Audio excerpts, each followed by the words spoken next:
ایک ایسا عظیم الجسامت پرندہ جو اپنے پنجوں سے ہاتھیوں کو اٹھا لیتا ہے۔ کوہ میخ میں پائے جانے والا ایک طاقتور مخلوق جس نے انسانی علاقوں میں تباہی مچا دی، لیکن جب اللہ کے ایک پیغمبر نے اسے بددعا دی تو اس کا کیا انجام ہوا؟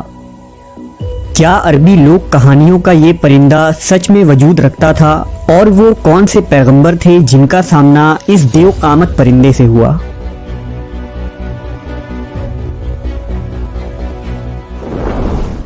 ہماری اس خوبصورت دنیا میں نہ جانے کتنے حسین اور حیرت انگیز راز پوشیدہ ہیں، جس کی جھلک ہمیں قدیم اساطیری کتابوں میں جگہ بجگہ ملتی ہے۔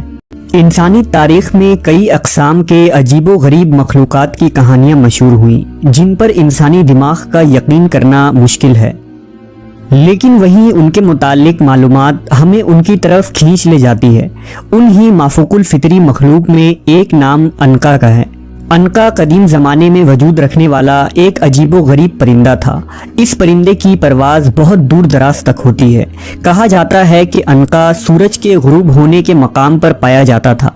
جسامت کے اعتبار سے یہ سب سے بڑا پرندہ تھا، یہاں تک کہ یہ اپنے پنجوں کی مدد سے ہاتھیوں کو اس طرح اٹھا لیتا جیسے چیل چوہے کو اپنے پنجے سے اٹھا لیتی ہے۔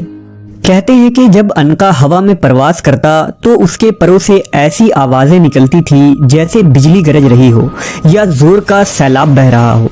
یہ پرندہ 1000 سال تک زندہ رہتا تھا اور تمام پرندوں میں سب سے خوبصورت پرندہ تھا۔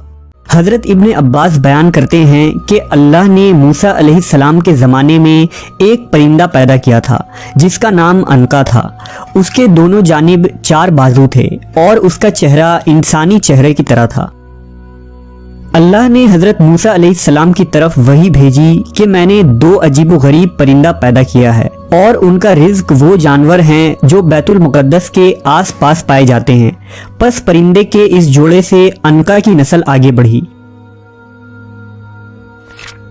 جب حضرت موسیٰ علیہ السلام کی وفات ہوئی تو یہ پرندہ یہاں سے اڑ گیا اور اس نے حجاز کی سرزمین کو اپنا مسکن بنایا۔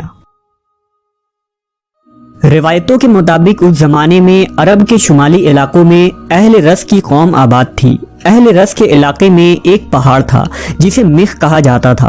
ان پہاڑوں میں کثرت سے جانور اور پرندے رہتے تھے جن میں عنقا پرندہ بھی شامل تھا۔ یہ پرندہ اس پہاڑ پر سال میں 1 مرتبہ ہی آتا تھا۔ یہ پرندہ دوسرے پرندوں کا شکار کیا کرتا تھا۔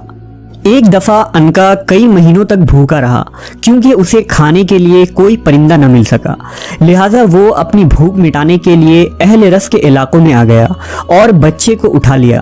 کچھ دنوں بعد دوبارہ اس نے ایک لڑکی کو اٹھا کر لے گیا۔ اس زمانے میں اہل رس کی طرف ایک نبی مبعوث کیے گئے تھے جن کا نام حضرت حنظلہ بن صفوان علیہ السلام تھا۔ پس لوگوں نے حضرت حنظلہ علیہ السلام سے عنقا کے بارے میں شکایت کی۔ اس پر حضرت حنظلہ نے عنقا کے لیے بددعا کی۔ پس عنقا پر آسمانی بجلی گری جس کی وجہ سے وہ جل کر ہلاک ہو گیا اور پھر دوبارہ کبھی اس نسل کا کوئی پرندہ اس دنیا میں نہ دیکھا گیا۔